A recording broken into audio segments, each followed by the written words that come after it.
Today I'm coming on to share my shame, and that is that my house in some areas has become a hoarder's den. And I think what has happened is the clutter is a physical representation of my mental state over the past couple of years.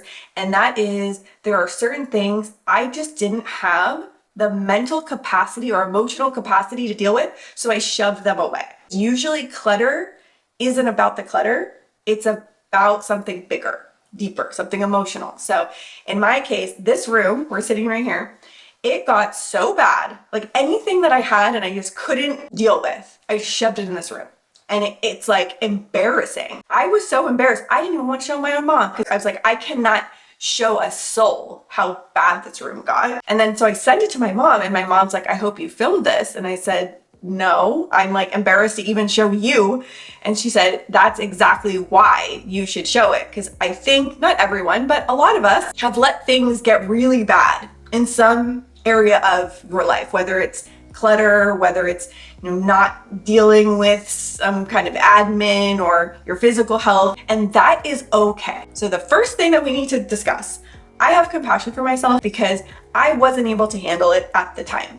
And now I'm finally feeling better and doing better, and I can handle it. I can face the things that I just couldn't deal with. So this room, I'm going to show you at the end how bad it looked, give you a little teaser, stay to the end. And there are other areas that have become quite overwhelmed with clutter. And hopefully this will inspire you to tackle even one area of clutter in your home. And just remember, like if someone like me who has made cleaning and organization content for over 10 years, if I can have this type of clutter and mess in my home, not only is it okay, you need to have compassion for yourself, and you will get to it eventually. And once you do, I can guarantee you will feel so much better. Okay, are you ready for area number one? It is this clutter over here. All of this. Oh, it keeps going. And then all in here on top, it's overflowing. This has been bothering me. I just kind of shoved it in a corner here and tried to ignore it. Now this is my version of how long does it actually take to sort through this. So I'm going to have a timer going. So once I press this, it's go time. You need trash bags for the junk. And then I actually prefer using these types of bags for donations. It's just, they're so much easier to deal with than boxes and having to lug around boxes. They are nice and large. You want to schedule a donation pickup, and then also in my case, a junk removal pickup, because obviously we want to donate as much as we can, but some of it is just crap. So what that does is it gives you a deadline, and it also is a way for it to actually be removed. The other thing that is so key and such a life hack is finding something really good to listen to, really engaging. It might not be a fiction book. It might be something nonfiction on a topic you're interested in. It might be an interesting podcast that is totally frivolous and talk about celebrity gossip. Whatever it is that keeps you engaged. It might be very loud music. Get that on, get that going. And in some ways it motivates you to keep wanting to work. Oh, the other thing that I should share, and I did talk about this on my Instagram stories, I was recently finally prescribed Adderall because I have had non-diagnosed ADHD until recently. Now it has been diagnosed, and it's pretty severe, and I've just been trying to deal with it my entire life. But now that I'm medicated, it's like I'm a whole new person. I'm super Brittany, and I don't advocate getting medicated necessarily. Do everything you can, try any holistic approach that you can find and try that first. I've been doing that for 40 years and finally bit the bullet, got diagnosed, and I try to limit it because I do know, especially with Adderall, that there are risks. People can come dependent on it. I've heard some horror stories. I've heard amazing things. I've heard horror stories and everything in between. So the way that I approach it, just full disclosure, this is just what works for me. Always speak to your own doctor, do what's right for you. But for me, I allow myself to take it twice a week, and I will just take 10 milligrams in the morning. And I find for me, that gives me the inertia that I need for my executive dysfunction to fully dominate the day. Yes, I am on Adderall, and it does help, and it does make this process a lot better, because how I find, like the way I could describe how it makes me feel is it makes it pleasurable and enjoyable to work. Instead of like me dreading it and sitting there and getting distracted, I'm like, this is amazing. This is fun. I love working. Like those are the thoughts that go through my head. Again, not advocating Adderall, but if you know, or if you feel like you might have ADHD, maybe worth getting in, seeing a professional, getting diagnosed, because yeah, for me, it has been a game changer. Okay, the sorting and decluttering portion is done. Let's check the time. 30 minutes. Let me show you what we have going on. This is all of our donation stuff. This is the stuff that's gonna go. And then this is stuff that I need to keep. Now for the reorganization part, I just tried to do a rough organization. This doesn't need to be perfect. It doesn't need to be aesthetic. I just put things in like categories. So the majority of the stuff left over was my kids' educational materials. So reading, writing, workbooks, things like that. Then some archive documents. So like from when they were in kindergarten, first grade, projects I want to save, and some other miscellaneous things. Okay, now the organization is complete. What is our total time? Oh my goodness, under 1 hour. Think about how easily you can spend an hour doom scrolling when you can get rid of a major source of stress in your life. So let me show you how I organized all of the stuff. This is what's left. Up here is our educational materials. And over here is kind of like our archive. So this is both of their portfolios whenever they have drawings that they really love.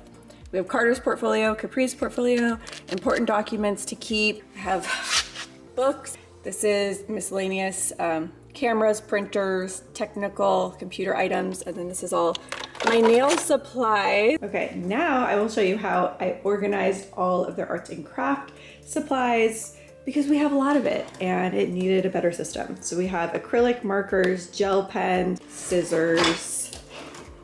Then we have pencils, colored pencils, pens, random remotes.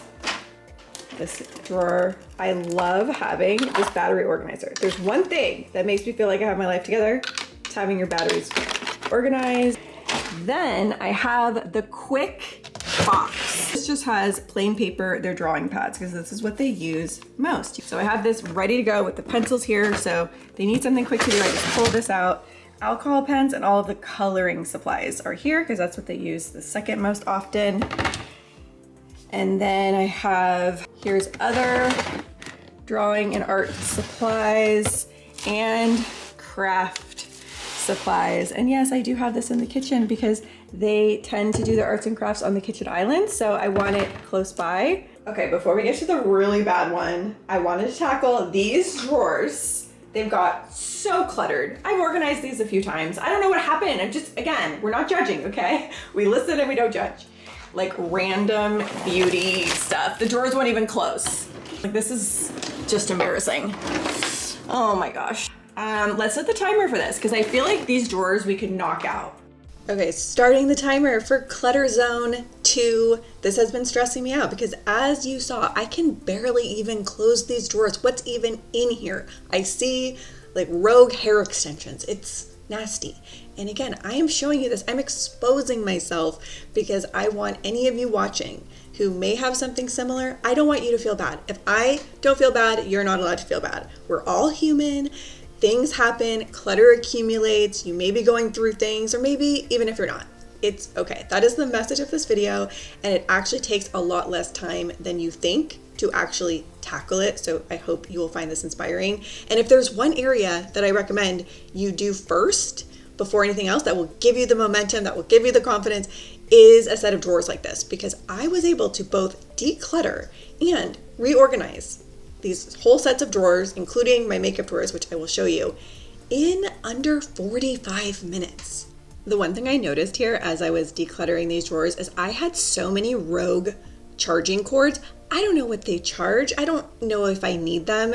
And I decided just to keep one of each type of charging cord. The rest have got to go. I don't know why that's something that's so hard for me to get rid of. And I'm willing to guess a lot of us have extraneous cords and things it's time to let them go. If you haven't used them anytime recently, you probably don't need them, and you definitely don't need duplicates. Okay, the decluttering and reorganization, it took under 45 minutes. Let me show you what I have. This is miscellaneous items.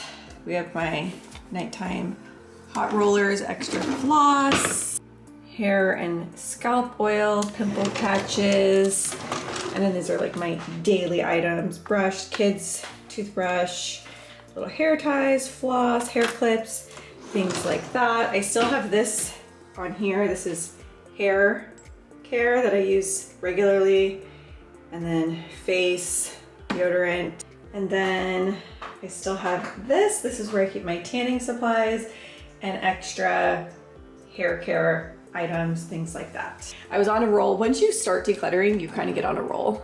So I went through my makeup and cleaned this up. Foundation. I moved all of my lash stuff right here because I wanted it closer. And I feel so much better. I still have these, which I like: AM skincare, PM skincare, my hair wall, which is ridiculous. And here is what we decluttered. Most of it was expired or trash, not as much for donations.